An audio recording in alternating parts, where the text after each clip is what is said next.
All right. I see we're at 1:15. I think that's a good solid number, so we're going to get started now.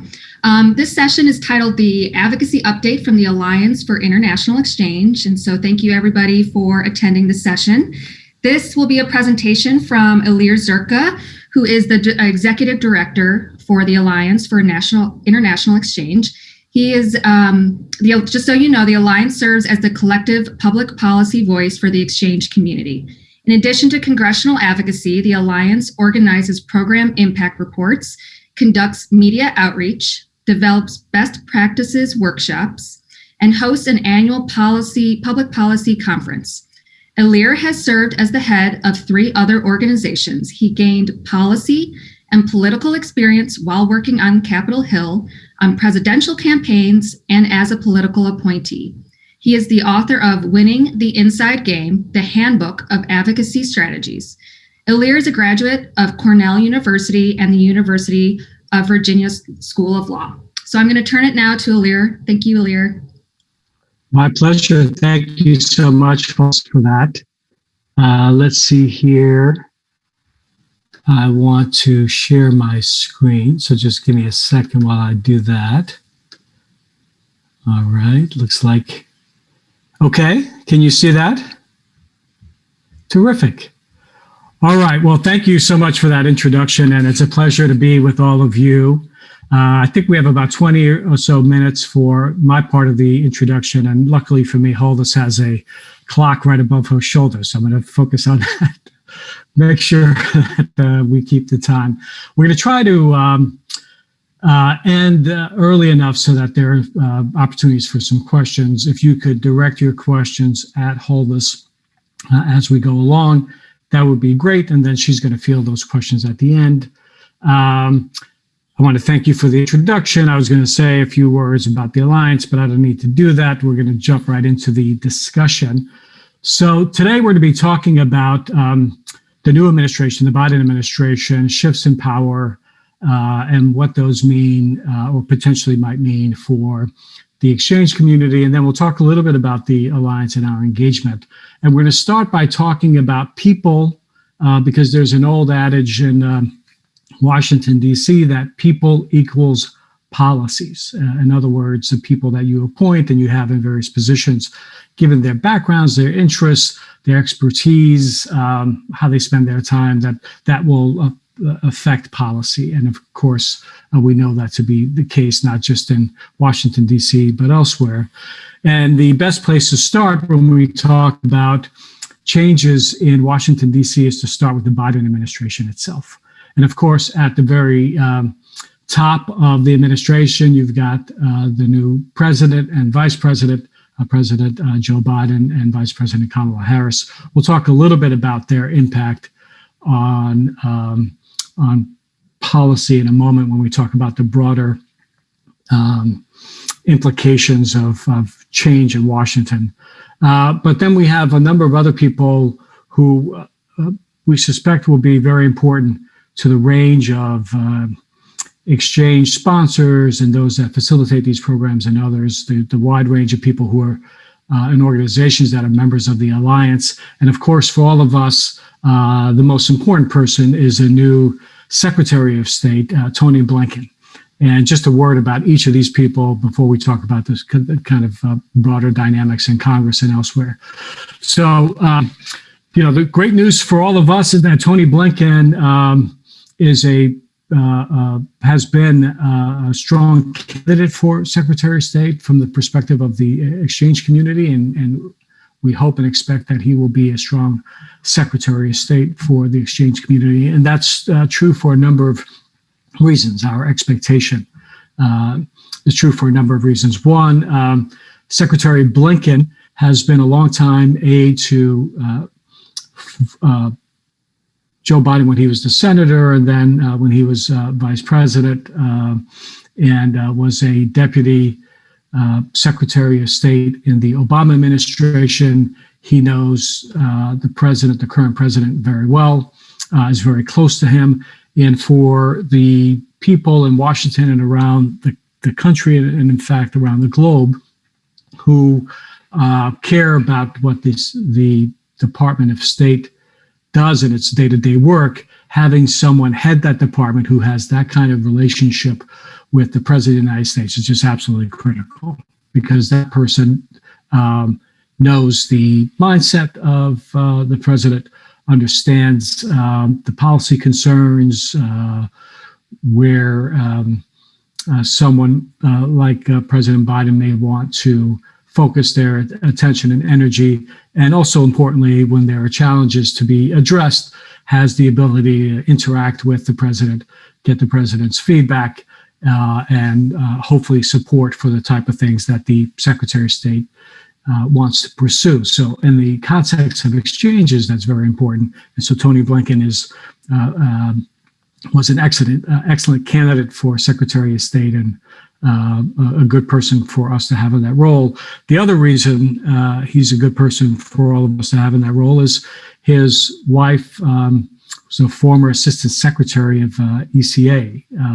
Evan Ryan ran ECA for a number of years, the Bureau of Educational and Cultural Affairs. And in fact, Tony Blinken, when he gave remarks to the staff at the State Department just a couple of weeks ago, talked very approvingly about exchange programs and cited them as being very important to America's foreign policy. And in fact, unless my memory is wrong, I don't believe he talked about many other programs during those remarks. So the fact that he highlighted the programs, I think, is important. Obviously, that's tied to the work that his wife did when she was Assistant Secretary. Now, Evan Ryan is also joining the administration, and so that's important, I think, in the broader scheme of things. So Tony Blinken is now at the State Department, and we think that we're in good hands. Alejandro Mayorkas is the new Secretary of Homeland Security.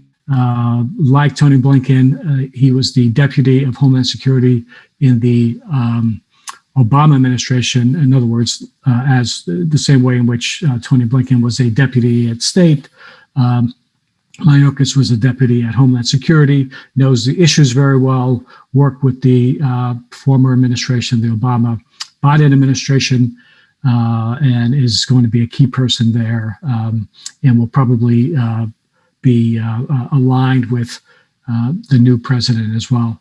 Samantha Power is a former ambassador to the United Nations.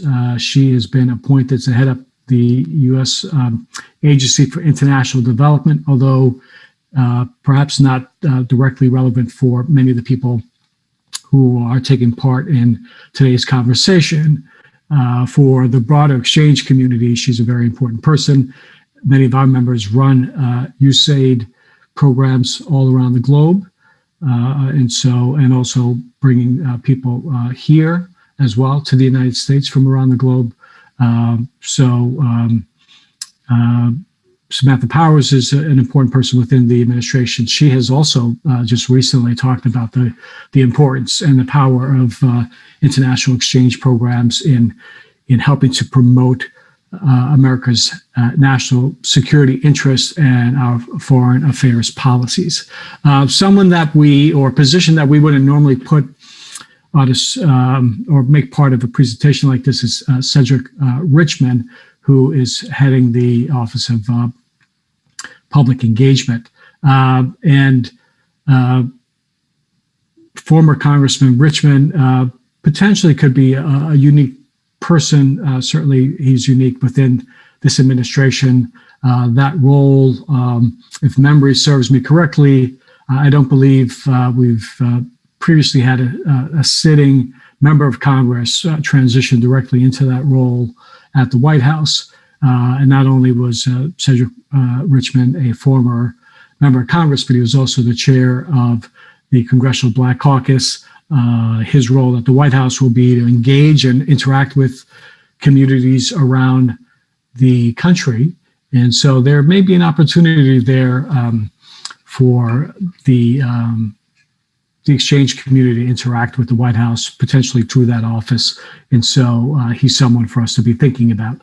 Now, over on the congressional side, many of the or the four leaders here and many of the other leaders of Congress are probably people that are familiar to all of you.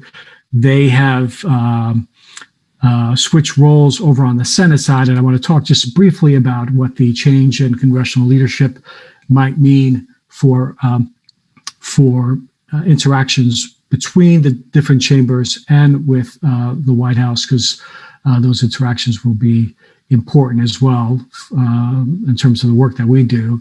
So everyone knows that Nancy Pelosi continues to be the Speaker of the House. Kevin McCarthy is the Republican leader of the House. Chuck Schumer is now the majority leader in the Senate, and Mitch McConnell is now the Republican leader in the Senate.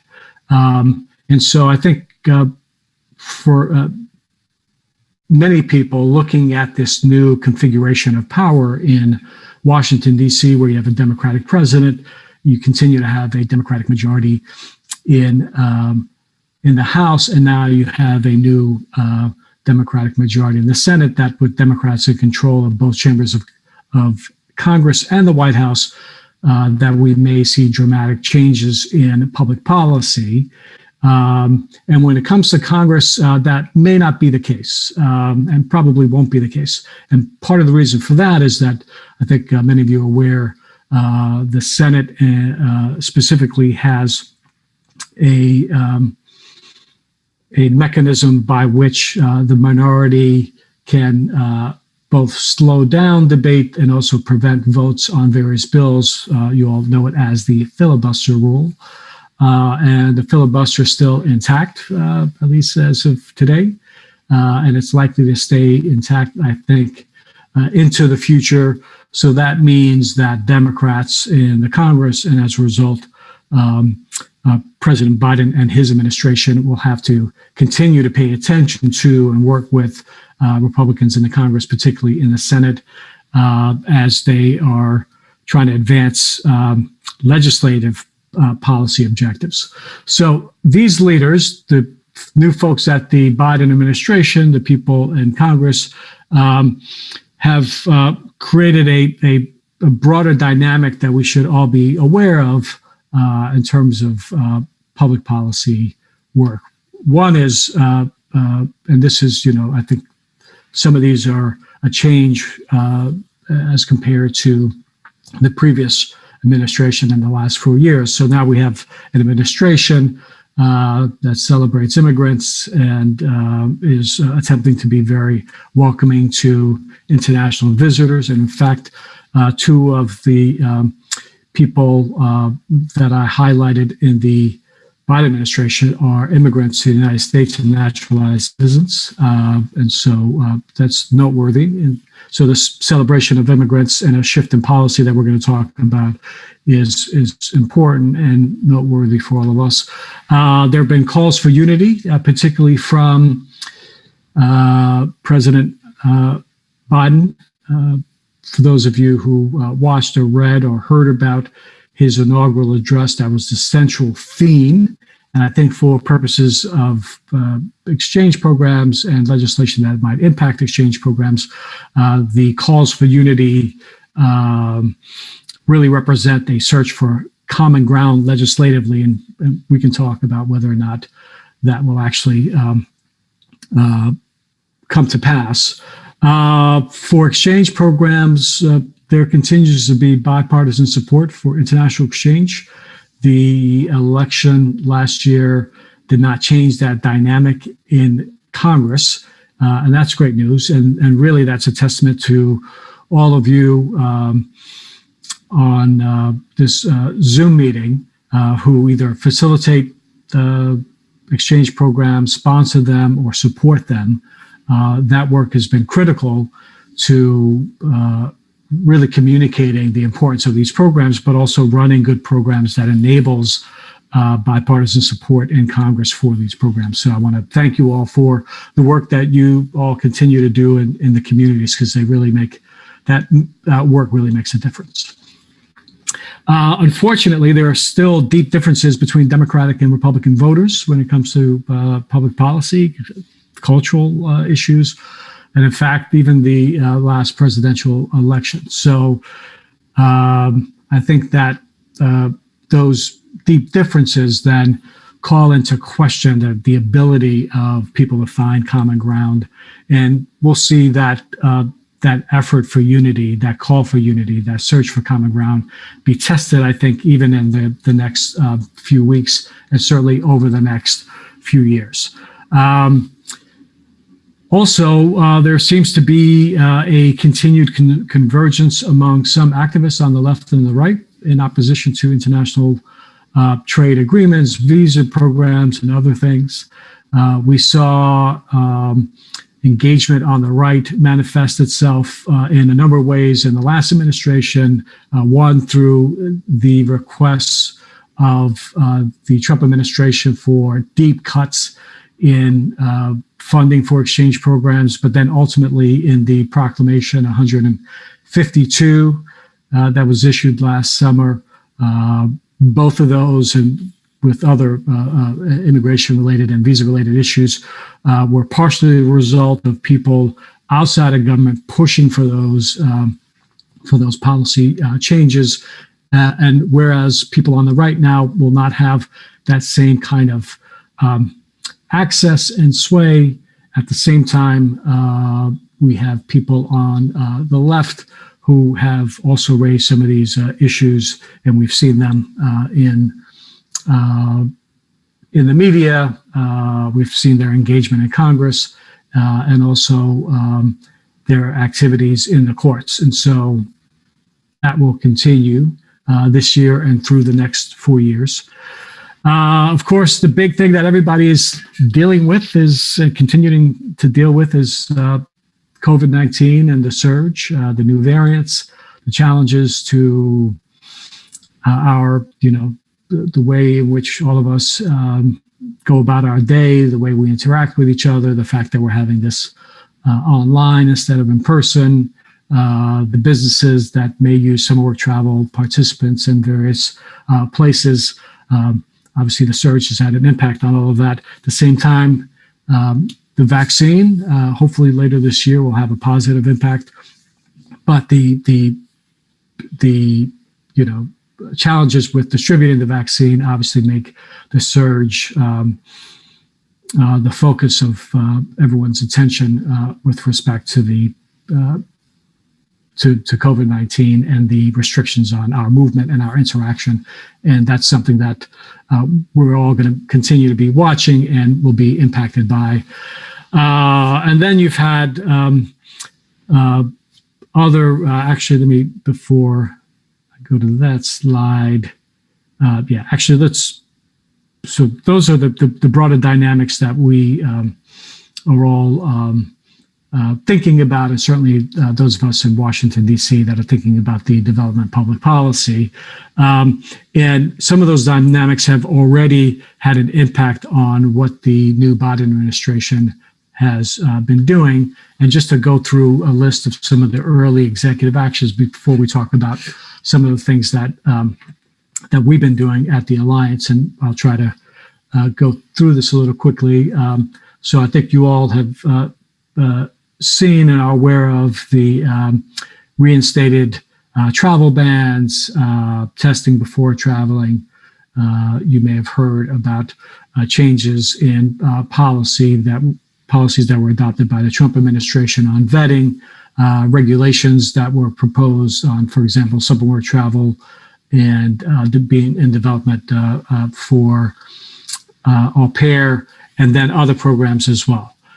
We have, in the same way in which the new Biden administration has begun very quickly to work on a range of immigration and visa-related issues, we've also begun to engage the Biden first the transition and now the Biden administration on a range of issues. And I want to just briefly mention these top three and then spend a few minutes talking about the presidential proclamation 152 before we pause for questions.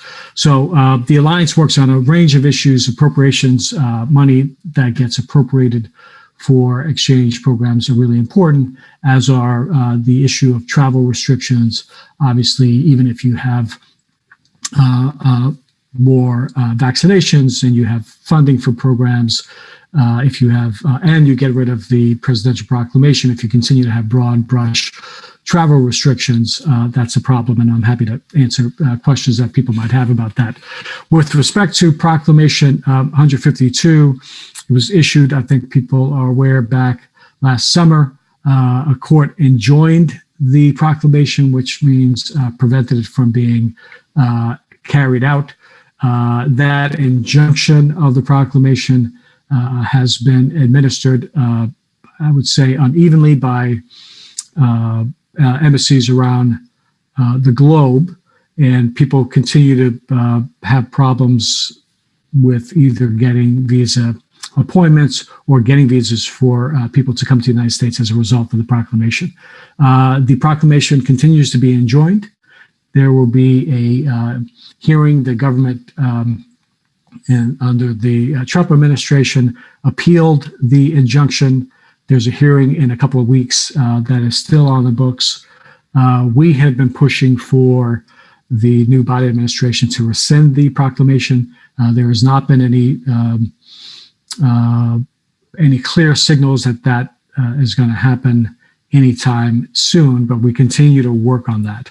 And of course, that's very important to us. It may be that all of us may need to engage with members of Congress and others on the proclamation and on other things in the coming weeks, as I know that all of the sponsors in today's meeting are thinking about visa applicants, getting visas for people, trying to project the number of exchange visitors that they may have for the summer, where they might be going and all that stuff. And that work typically starts even before now, but we're aware that work is really going to pick up. So it's one of the areas that we're focused on. We're trying to figure out ways to work with the Biden administration on the proclamation and ways to make that injunction real so that you all could be as effective as possible, given the other broader dynamic around COVID-19 in getting people appointments and ultimately getting them visas so that you can bring them here for the summer and for other programs as well. So with that, Holdus, I think we're right around the time we projected for the presentation part. So I think I'll stop there and thank you and answer any questions that people might have. So I don't see any questions yet. Reminder, if you have any questions, just drop them in the chat and I will take a look. Maybe one thing while people are thinking about this is we know there's still a lot changing. There's still a lot that's being formulated. What can those that are in the session do to continue to support the summer work travel program from an advocacy? So I would say, let's start with community support groups. So the folks that are working in local communities to support exchange visitors, first of all, that work is critically important. So I want to thank you for doing that work. I want you to really understand not only is it important in terms of the exchange visitors and having these programs function, but it's also important in making these programs successful. And when you make the program successful, you are serving an advocacy function because successful programs are easy to talk about and easy to promote. I would say as people are thinking about the things that they do with exchange visitors, whether it's events around July 4th or Exchange Day, the first Monday in August, I think it's maybe August 3rd this year, and other events, all of those are opportunities for you all to invite members of Congress and their congressional staff. One of the things that's important for us to remember is that members of Congress have local offices in the states that they represent, and senators as well, right? So House members and senators. And I would say developing a relationship with those officials and their staff, also with mayors, city council members, where you don't have those relationships, or continuing to strengthen those relationships where you have them is really important. And the best way to do that really is to get those folks together with exchange visitors. All of us know that participants in exchange programs are the best spokespeople because they are here for all the right reasons. We want them here to learn about American culture and to strengthen their command of the English language and to develop ties to the United States and skills and all of that. And of course, we know from the reports that we have commissioned that for the vast majority of participants in Some Work Travel, for example, and other programs, that the programs are successful in achieving those results. And so those people are excited. They're terrific spokespeople, creating opportunities for local officials and federal officials to interact with exchange visitors is probably the best way to promote these programs and to be an advocate for them. Great, thanks. And we've got a couple of questions specific to the COVID vaccine. We've mentioned before, or you mentioned before, that there is the three participants have to, do a test within 3 days of arriving to the United States. There is no specific vaccine requirements right now for the United States to arrive to the United States. Do you foresee that becoming a mandate, a federal mandate, or what are your thoughts on that? Yeah. So it seems to me inevitable that the U.S. government will incorporate vaccines into the way in which they think about travel and travel requirements and probably other things as well, right? It's early because so few people have been vaccinated in the United States and around the globe, but I would imagine at some point that vaccines will become part of the equation as well. Great, thank you. Yeah, it's something definitely TBD. We were talking about it yesterday during the sponsor session. There was this similar question: if participants will be vaccinated before they arrive, or can they be when they arrive? And every community is figuring it out right now. So yeah, hopefully soon we'll have something clear for everybody. And then related to, you did mention that there's been some confusion with the injunction and how that relates to embassy appointments. How do you see it working with visa appointments for participants this spring before they arrive to the United States? Do you foresee that participants will be able to get those appointments, will be able to get their visas before coming to the U.S.? It's so hard to really have a handle on this because our impression just from sort of the anecdotal information that we receive from our members is that people's experiences run the gamut. So we have some of our members have said, people going to the same embassy but talking to different consular affairs offices have been treated differently. With some officers checking to see if the sponsor of that particular applicant is a member of one of the plaintiffs in the lawsuit, and other officers not. With some embassies facilitating the application review and others seemingly putting up barriers. So part of what we are asking the Biden administration to do is to really provide just much more clarity for embassies on the injunction and what it means. And in our view, really what the injunction means is that there should just be universal application of the injunction to the proclamation, like full stop, right? It should just be that the proclamation is not administered. That's really the best way to both facilitate exchange programs, but also to I think duly respect the court's injunction. Everything else is just difficult because you have different interpretations of the injunction and different applications of it. And so that's a point that we've made to the State Department and the Trump administration,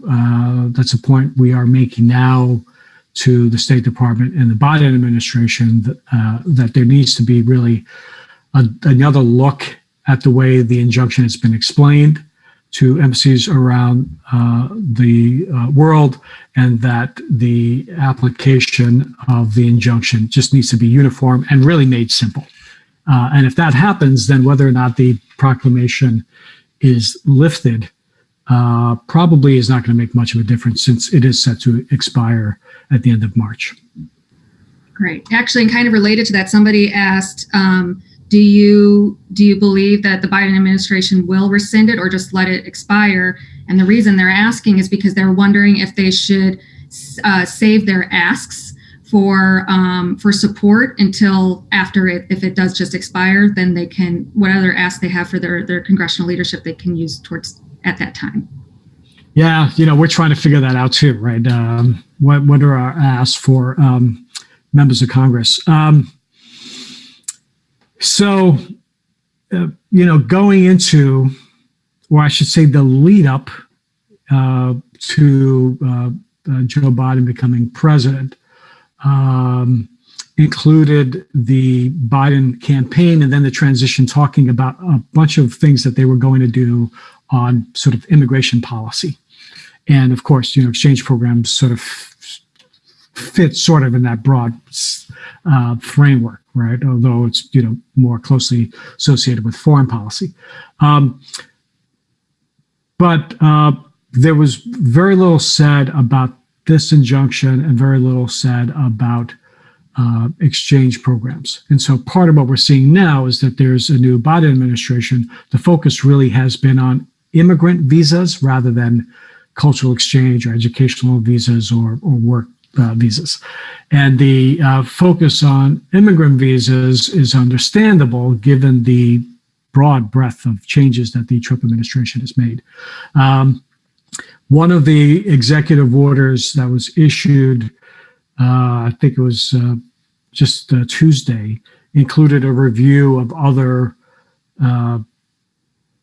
immigration visa-related policies of the Trump administration. And so I think one has to wonder whether or not that means this particular proclamation, and whether, as a result of a review process, there's no specific action taken in the short term. So it is certainly possible that the proclamation is not rescinded in the short term. And so I think for all of us, we need to be thinking about both, that continued call for rescinding. We sent a letter to the administration a few weeks ago, signed by 387 sponsors, hosts, and others associated with exchange programs, calling for the proclamation to be rescinded. But we need to continue to do that. On the one hand, that may not happen, and we need to, I think at the same time, sort of have a dual track strategy, and that dual track strategy has to include the injunction and how it's being applied. Because, as I said before, if the injunction is applied sort of universally and clearly, then the existence of the proclamation is less important. Yeah, I feel like, right now we do have a bunch of things on the book that we need to be thinking about, but that's not new. There's always different things we're juggling that we have asks for. So it's just about doing it carefully. So I think in the short term, we're going to probably have to have both of those asks, but it needs to be that second one too, right? I think a lot of us have been thinking about, the act of rescinding the proclamation as the big step that the Biden administration needs to take. I think now we need to be thinking about, okay, how do we make that injunction really effective until we see that the rescinding take place.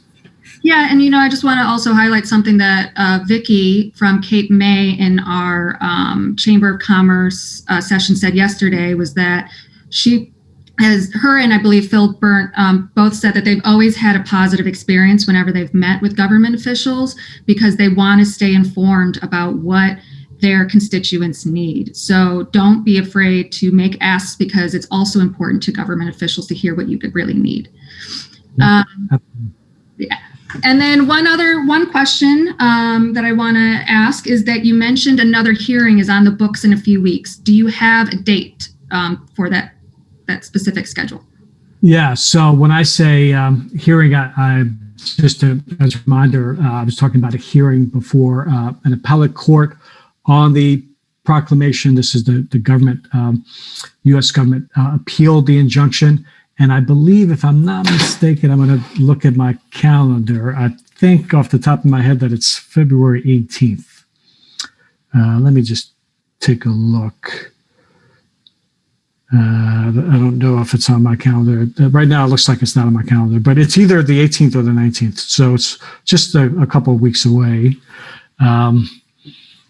So we'll see. I think one of the things to sort of be aware of when it comes to the hearing is that a decision by the court on the appeal, giving the timing of the hearing, may not come out before the proclamation itself expires. In other words, you've got mid-February for the hearing and arguments. The proclamation expires at the end of March. There's certainly the possibility that the court issues, assuming that the hearing takes place, that the court issues an opinion on the appeal after or right around when the proclamation is expiring. So the appeal is important. I think it's mostly important for folks like us who care about and focus on sort of policy and what a court might say about the policy implications of the proclamation itself, which are pretty significant. But for I think everyone else, the hearing at this point may be just much less relevant. Again, assuming that the proclamation doesn't get extended, and we don't have any reason to believe that it would be, and expect that it would not be, in fact. Great. Okay, well, we do have some other questions, but they're a little bit more specific to other topics. So we will follow up with those individuals separately. And I just want to thank you, Alir, for taking the time today and presenting this. We know that as we were talking about separately, like things are changing minute to minute, and a lot of what you presented today may be a little bit different tomorrow. But this was a really great opportunity just to capture what to expect from the Biden administration, and also hopefully we all feel a little bit more informed on how we can support the programs. Great. So thank you. Well, thank you. All right. The next session will start in 20 minutes, and it is about engaging with your participants virtually. So we see everyone in about 20 minutes. Thanks, everybody.